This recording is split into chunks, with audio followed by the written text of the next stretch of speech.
안녕하세요. 오늘의 데일리 뉴스레터에 오신 것을 환영합니다. 1. 도시화 속도. 2. 진실을 은폐하는 능력. 3. 불행한 사고. 한번 진실을 알아봅시다. 한국은 세계에서 아파트 공화국이라는 명성을 갖고 있습니다. 그만큼 아파트의 수가 많고 다양한 디자인의 아파트들이 있습니다. 특히 최근에는 친환경의 흐름에 맞춰 아파트 베란다를 식물로 꾸미는 단지도 많은데요.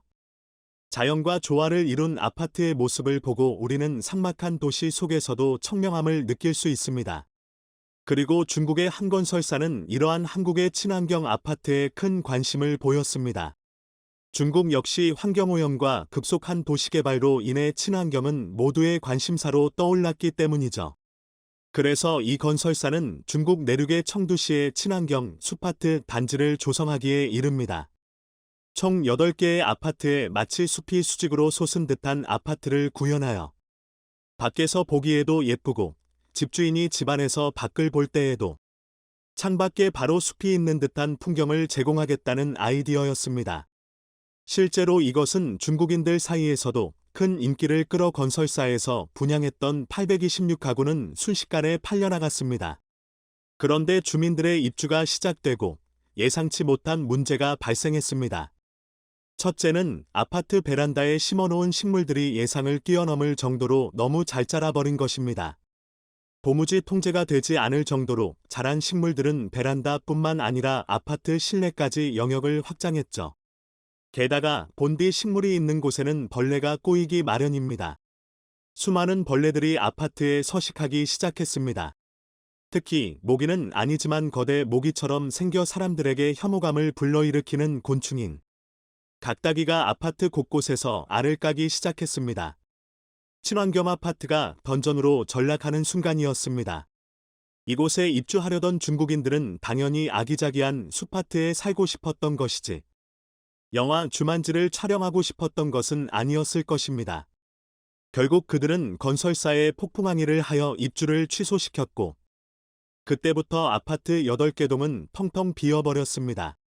아파트를 돌볼 사람이 없으니 베란다의 정글은 계속 증식하고 정글이 증식하면서 곤충은 더욱 번성하고 이곳에서 스폰된 곤충들은 청두시 전체에 퍼지게 되는 악순환의 던전이 청두시 한가운데에 생겨버렸습니다. 그저 한국을 겉으로만 베끼고 싶어 했지 아무런 기술력도 세심함도 없었던 중국의 업체가 초래한 끔찍한 결과입니다. 한편 중국에는 또 다른 방면으로 상상을 초월하는 아파트가 있습니다. 다음의 아파트 사진을 보시면 여느 아파트와 크게 다르지 않은 것을 볼 수 있습니다. 그런데 이 사진을 정말로 자세히 보면 상상하지도 못했던 부분에서 놀랄 수 있는데요. 사진 속에 보이는 수많은 창문들이 진짜 창문이 아니라 모두 가짜 창문이라는 것입니다. 전부 페인트로 그려진 그림에 불과하죠. 이미 입주하고 있는 주민들은 이것이 그림이라는 것을 알지만 추후 새로운 집을 알아보며 인터넷에서 자료를 찾던 외부인은 이곳이 마치 창문이 많아 쾌적한 건물이라 착각할 수 있도록 만드는 요소이기 때문에 이것은 명백한 사기라 주장하는 네티즌들의 댓글이 달리고 있습니다. 더군다나 혹시 모를 가스 누출 사고가 발생했을 때 가스가 빠져나갈 수 있는 창문이 턱없이 부족하기에 안전상으로도 매우 위험한 설계라는 비판을 받고 있죠. 혹자는 이렇게 물을 수도 있습니다. 어차피 아파트도 결국 건물이니 튼튼하게만 지으면 되지 않느냐. 물론 주거지의 안전성이 가장 중요한 문제이니 이런 의문이 틀렸다고 말할 수는 없을 것입니다. 하지만 중국이 여태까지 지은 건물들을 보면 앞선 사례처럼 단순히 괴팍하기만 한 것뿐만 아니라 안전성도 매우 떨어진다는 것이 문제입니다. 마천루는 하늘을 찌를 듯이 솟은 아주 높은 고층 빌딩을 의미하는 단어입니다. 인구가 집중된 도시에서 토지와 물 등의 자원 활용을 극대화하기 위해 인간이 선택한 건축 양식 중 하나라고 이해할 수 있습니다. 그리고 중국은 이 마천루를 짓는 것에서 세계 최고 수준인 것처럼 보였습니다. 중국 상하이에 있는 상하이타워가 128층 632m의 높이로 세계에서 두 번째로 높은 빌딩이기 때문이죠. 그 엘리베이터는 초속 18m의 속도로 움직여 세계에서 가장 빠른 엘리베이터로도 알려져 있습니다. 중국은 이 상하이 타워를 상징으로 중국 곳곳에 그리고 세계 각지에 중국산 초고층 빌딩들을 짓는 모습을 보였습니다. 몇 년 전에는 57층짜리 건물을 불과 19일 만에 지어올리는 모습을 보이며 중국의 건축 기술은 세계 최고임을 과시한 바가 있죠. 현재까지 세계에서 가장 높은 건물 100개 중 중국에만 44개의 건물이 있을 정도이니 중국이 건축 기술에 과하다 싶을 수준으로 자부심을 갖는 것은 그리 이상한 일은 아니었습니다. 그런데 최근 중국에서는 이상한 소식이 전해졌습니다. 그동안 경쟁적으로 지어오던 초고층 빌딩을 공산당 차원에서 규제하는 방침이 내려진 것이었습니다. 심지어 소우 지역에서는 기존의 세계 1위의 높이를 자랑하던 두바이의 부르즈 할리파를 꺾겠다며 야심차게 지어올리던 건물인 수저우 중난센터 마저 건물의 목표 높이를 대폭 조정하는 일이 벌어졌죠. 이니 짓고 있는 건물에 마저 규제가 내려진 것은 상당히 이례적이었습니다. 공산당에서는 500m 이상의 초고층 빌딩을 새로 짓지 못하게 하고 250m 이상의 빌딩을 지을 때에도 엄격한 규정을 지키도록 규제하겠다 밝혔습니다. 그리고 이것에 대한 이유로는 도시의 경관을 망치기 때문이라 말했는데요. 이를 지켜본 해외 전문가들의 의견은 사뭇 다릅니다. 초고층 빌딩을 우후죽순 지어 올리다 보니 경제적으로 곤란한 일이 너무 많이 생겼기 때문이라는 것이죠. 가장 단적인 예는 텐진의 골든 파이낸스 117 빌딩입니다. 이곳은 골든금융그룹의 텐진 사옥으로 2009년부터 공사를 시작했지만 10년이 넘게 흐른 현재까지도 미완성인 상태입니다. 그룹의 재정위기가 닥쳤기 때문이었죠. SCMP에서는 이러한 중국의 현상에 대해 중국에서 초고층 빌딩은 한때 부유함과 첨단 기술을 상징했지만 그것을 유지하는 데 엄청난 비용이 든다는 것을 뒤늦게 깨달은 중국인들이 늘어나고 있다. 나 평하였습니다. 또한 최근 중국은 호주에 대한 외교보복으로 석탄 수입 전면 금지령을 내린 바가 있습니다. 이로 인해 중국 전기 생산의 대부분을 차지하는 석탄 발전소가 가동 중단에 이르고 있고 결국 민간인들이 사용하는 전기가 부족한 지경이 되었습니다. 일반적인 높이의 아파트에서조차 집안의 전기가 공급이 안 되고 엘리베이터마저 가동되지 않는 어려움을 겪고 있습니다. 하물며 막대한 전기가 필요한 초고층 빌딩에서는 현재 중국이 겪는 전력난을 이겨낼 방도가 없겠죠. 앞으로 중국은 세계의 모든 국가들과 전쟁을 하며 이제 본격적인 위기가 시작될 텐데 그것을 감안하면 사치의 끝판왕인 초고층 빌딩을 더 이상 지을 수 없는 상황입니다. 그래서 이미 승인까지 받아 공사 중이던 건축물조차 급하게 규제에 걸려 설계도면이 바뀌는 일이 발생하는 것입니다. 또 다른 이유도 있습니다. 높이와 속도에만 집중해오던 중국의 건물들이 뒤늦게 붕괴되어 치명적인 피해가 발생하고 있습니다. 지난해에는 코로나19의 격리시설이던 푸젠성 취안저우시 신자호텔이 갑자기 붕괴되는 일이 벌어졌습니다. 겨우 7층짜리에 불과한 건물인데 단 2초 만에 폭삭 주저앉듯이 붕괴되는 모습이 CCTV를 통해 공개되자 중국 건축물에 대한 국민들의 불신이 하늘을 찌르게 된 것입니다. 건물이 붕괴된 현장을 자세히 보면 여대 역할을 하는 철골빔이 마치 엿가락처럼 흰 듯한 모습을 보이고 있기에 건축의 가장 기본조차 지키지 않았다는 비난을 받았습니다. 이 건물의 붕괴는 33명의 사망 혹은 실종이라는 안타까운 결과를 초래했습니다.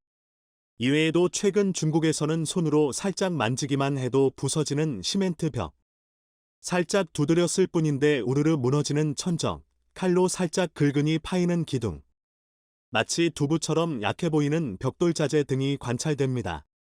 또한 워낙 아파트 고층에서 창문이 떨어지는 일이 많기에 길을 걸어가는 행인들은 항상 위에서 무언가 떨어지지 않는지 두려움에 떨어야 하고 지나가던 자동차들조차 갑자기 옆에서 건물이 붕괴되어 차선을 침범하지 않는지 경계해야 합니다.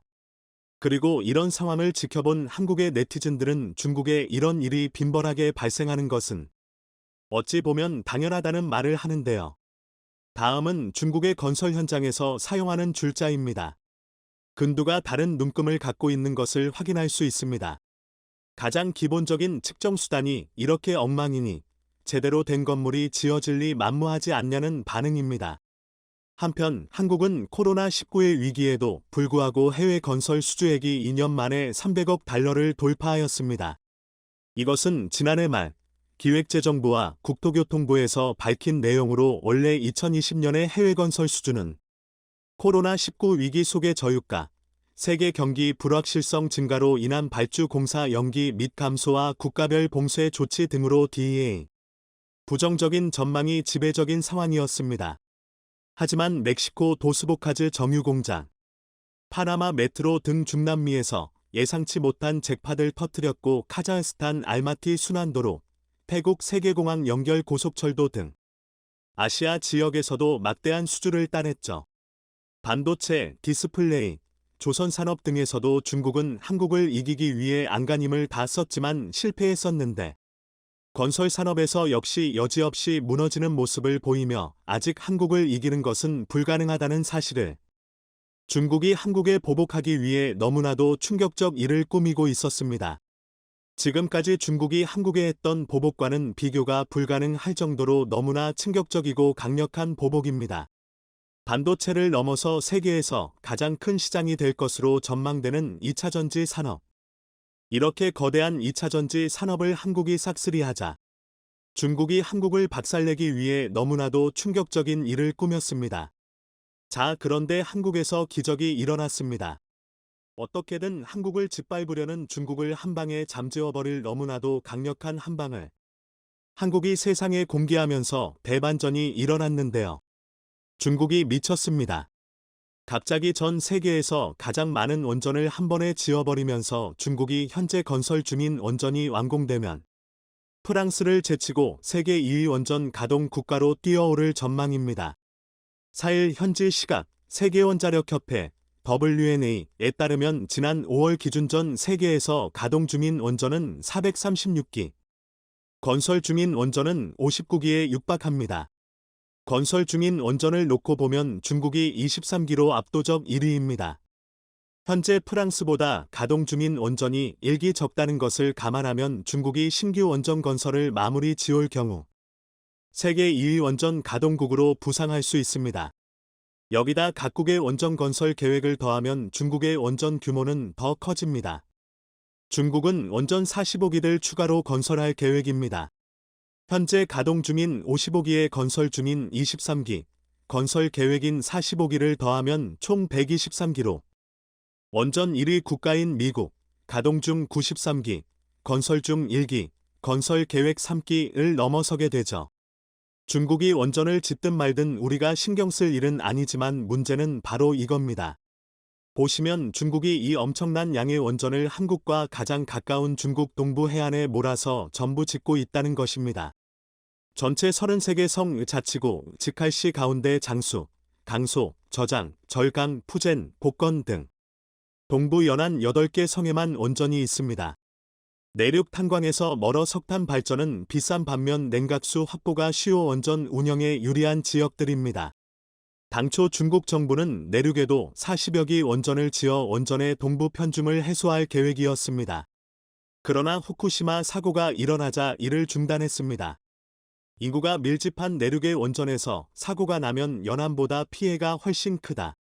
가뭄으로 냉각수 공급이 중단되거나 방사능 유출이 식수원 오염을 일으킬 위험이 크다. 등의 거센 반대 여론 때문이었습니다. 정부가 신규 원전 허가를 동부 연안에만 내주면서 이 지역은 거대한 원전 벨트로 변하고 있습니다. 어이가 없죠. 내륙에서 원전이 터지면 중국인들의 피해가 크니 한국의 서해와 맞닿는 곳에 지어 원전 사고가 날 경우 한국이 가장 많은 피해를 받도록 한 것입니다. 중국 원전은 지각의 화약고 위에 있습니다.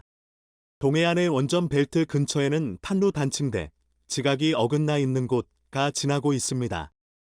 이 단층에선 지난 1976년 24만여 명의 회생자를 낸 규모 7.8의 당산 대지진이 발생했습니다. 한국지질자원연구원 이윤수 박사는 탄루 단층대가 중국 동해안 원전 벨트의 위협 요인이라면 한반도 북쪽 지린성, 헤이룽장성, 랴오닝성의 원전은 활화산인 백두산 폭발의 직격탄을 받을 수도 있다고 말했습니다.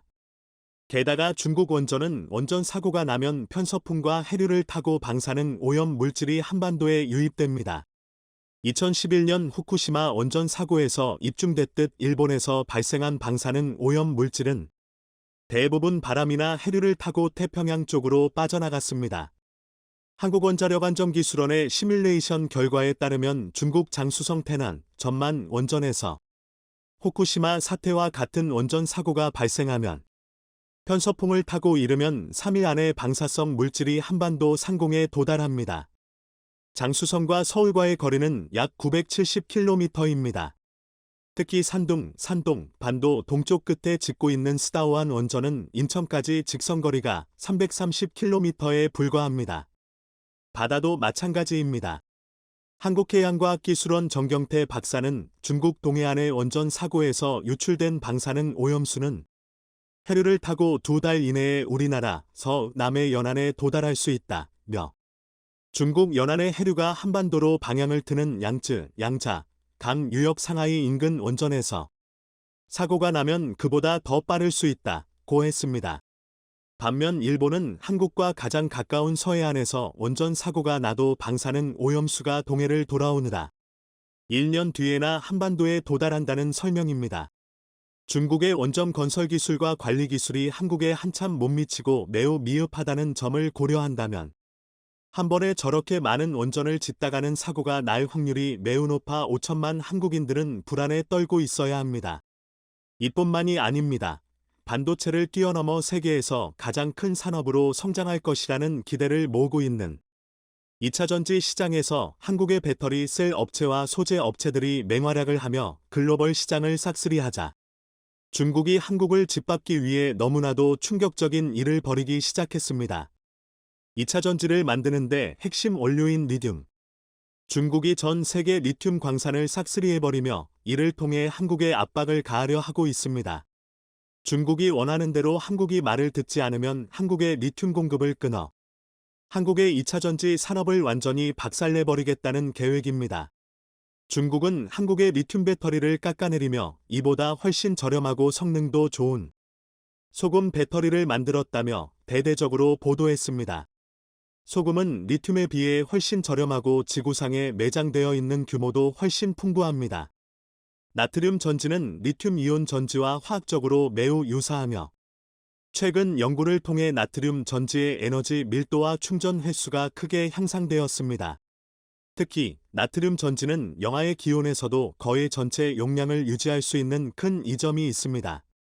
겨울에 배터리 용량이 급격하게 줄어드는 리튬이온 전지의 단점을 완벽히 커버해주죠. 이러한 나트륨 전지 기술을 선도하는 국가, 바로 중국입니다. 이미 전 세계 리튬 전지 시장에서 점유율 1위 CATL 업체를 보유하고 있는 중국이 차세대 기술로 손꼽히는 나트륨 전지 시장에서도 주도권을 이어갈 수 있다는 의미입니다. 중국 창사 지역의 중앙남부대학은 전지 기술 발전에 필요한 인력을 양성하는 데 주력하고 있습니다. 또한 창사에선 나트륨 전지 기술 연구도 진행되고 있습니다. 전 세계적으로 건설 중이거나 계획된 20개의 나트륨 전지 공장 가운데 16개가 중국에 위치해 있습니다. 이를 통해 중국은 전 세계 나트륨 전지 생산 능력의 약 95%를 차지할 것으로 예상되고 있습니다. 실제로 얼마 전 열린 상하이 모터쇼에서 중국은 이 소금 배터리를 세상에 선보였습니다. CATL은 나트륨 전지와 리튬 전지를 하나의 전기차 배터리 팩에 사용하는 방법을 발견했다고 밝혔습니다. 더 나아가 이러한 혼합 배터리 팩을 대량 생산할 준비가 되어 있다고 설명했습니다. 이렇게 되면 나트륨 전지의 장점인 저렴한 비용과 날씨 저항력을 리튬 전지의 장점인 에너지 밀도와 가벼운 무게 등과 결합해 효율성을 높일 수 있습니다. 중국은 이것을 무기로 한국산 배터리를 완전히 짓밟겠다고 공언했는데요. 자, 그런데 한국이 기적을 만들어 내며 대반전을 이뤄냈습니다. 한국과학기술연구원이 리튬 대신 마그네슘을 이용한 2차전지를 개발하는 데 성공했습니다. 마그네슘은 몇몇 국가의 수급을 의존하는 리튬, 코발트 등 기존 배터리 핵심 소재에 비해 값이 싸고 매장량이 풍부합니다. 중국이 최근 전 세계 곳곳에서 리튬 광산들을 말도 안 되게 비싼 가격으로 싹쓸이하고 있는데 한마디로 한국 때문에 망한 것이죠. 중국의 소금 배터리는 리튬 배터리보다 가격은 싼데 성능은 후졌습니다.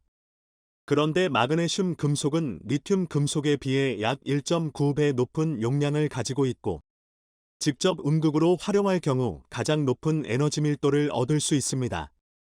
하지만 대량 생산 가능한 일반 전해질은 마그네슘과 반응해 층방전 효율을 떨어뜨리는 문제가 있어 전 세계 어느 국가도 아직까지 상용화에 실패했습니다. 부식성이 높은 전해질을 개발해 이 같은 문제를 해결하려는 연구가 이뤄졌으나 값이 비싸고 고압 전극의 활용이 제한되는 등의 약점이 있었습니다. 자, 그런데 한국이 이 불가능한 일을 가능하게 만드는 기적을 선보였습니다. 마그네슘층 방전을 촉진하기 위해 부식성 전해질을 활용하는 기존 연구와 달리 상용 전해질과 유사한 성분의 일반적인 전해질을 활용, 고전압 전극을 활용하고 전지 부품의 부식도 최소화시켰습니다. 한국 연구팀의 이민아 박사는 이번 연구 성과는 마그네슘 금속 표면의 계면층 형성을 원천 차단하는 부식성 전해질을 사용하던 기존 마그네슘 2차 전지 연구의 새로운 방향성을 제시한 것이라며 에너지 저장 시스템 ESS에 적합한 일반 전해질 기반의 저비용, 고에너지 밀도 마그네슘 2차 전지의 상용화를 가능성을 높일 것이라고 밝혔습니다. 중국은 큰일 났죠. 그동안 비싸게 구매한 수많은 리튬 광산들과 천문학적인 돈을 쏟아부어 만든 소금 배터리가 한국의 마그네슘 배터리에 밀려 한순간에 국가 파산위기에 놓였습니다.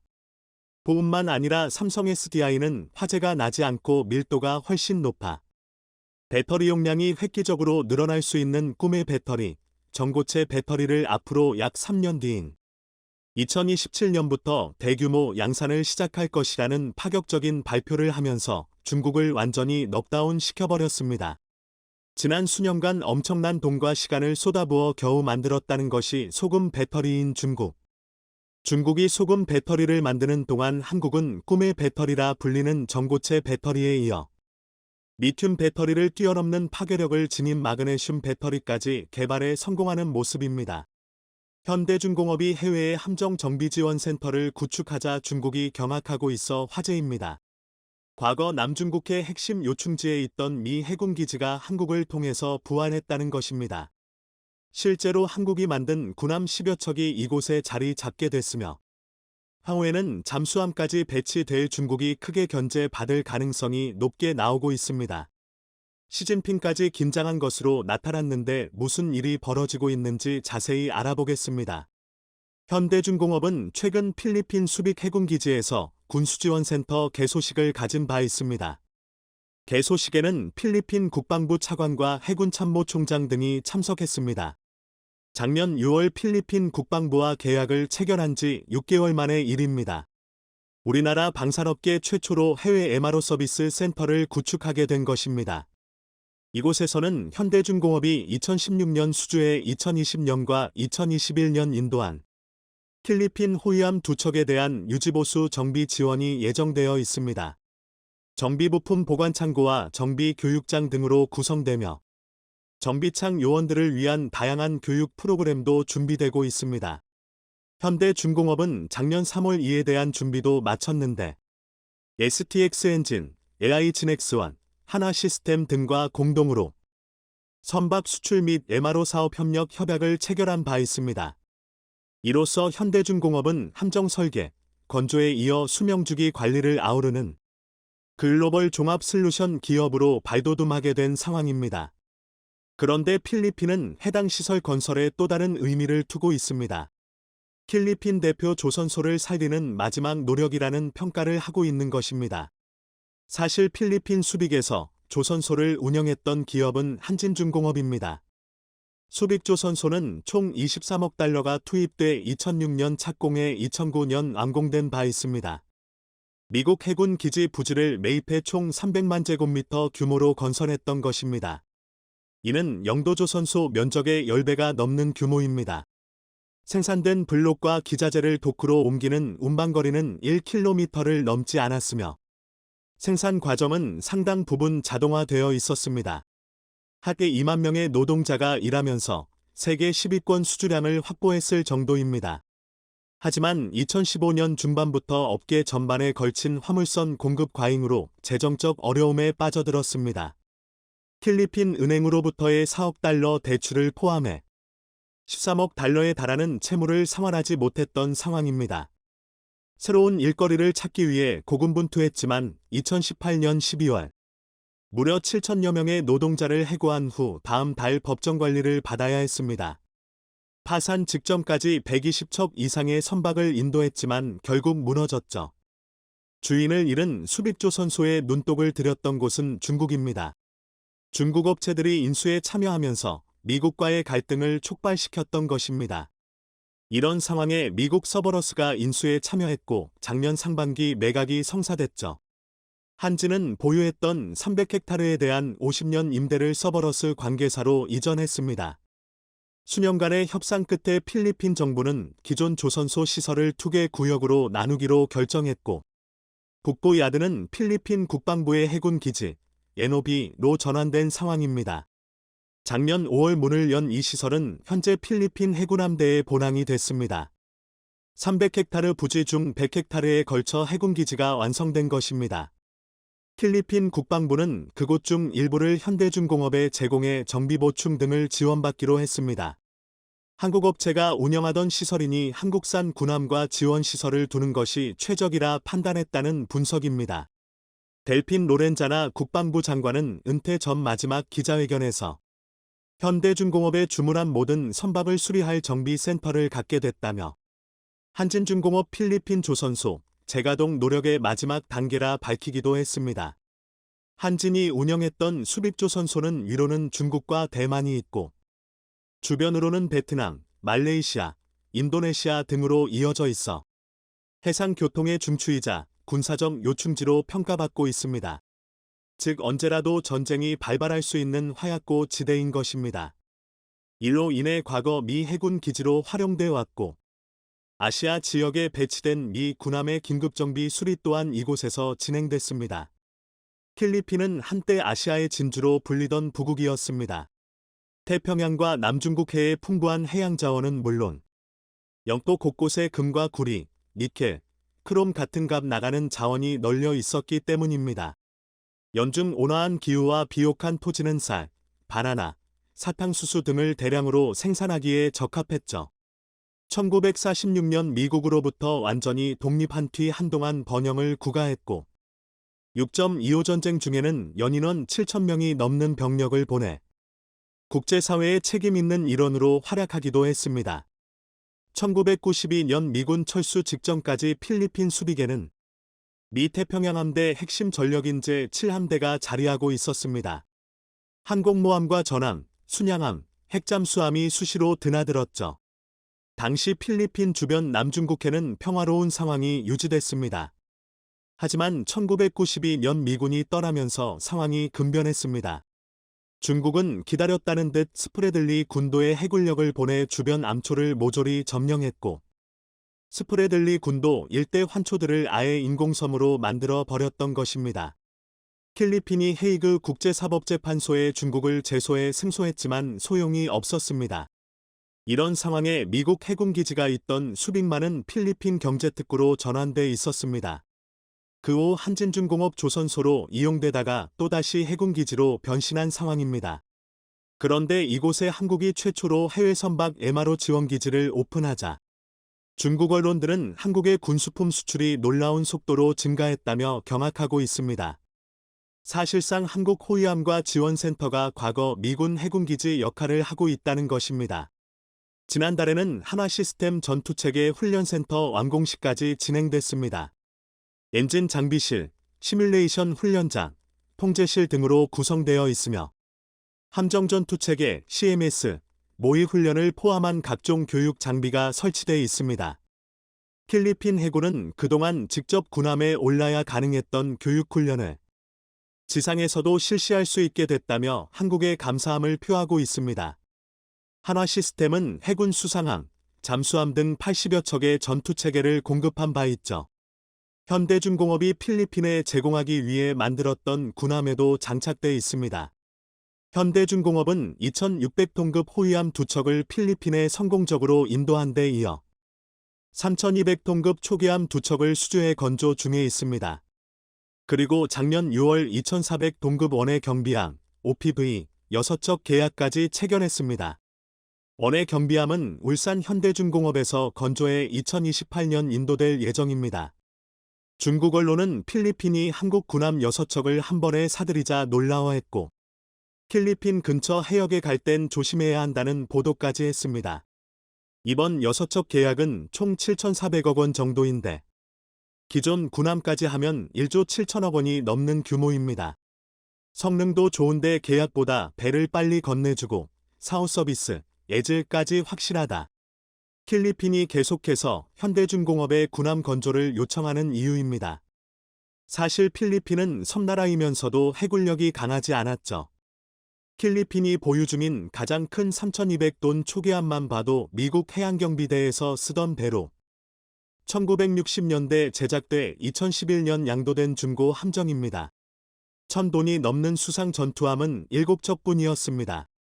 결국 남중국해 갈등에 대응하기 어렵다고 판단해 호라이즌 프로젝트에 착수했던 것입니다. 1차 호세리잘급 구입과 2차 초기함 및 원해경비함 모두 한국 업체에게 맡겼죠. 여기에 중국이 또 긴장하는 부분은 현대중공업 호위함에 이스라엘 방산기업 IAI의 알파3 기 레이더가 달렸다는 것입니다. 해당 레이더는 한화시스템이 제공한 전투관리 시스템 CMS과 완전히 통합되어 있습니다.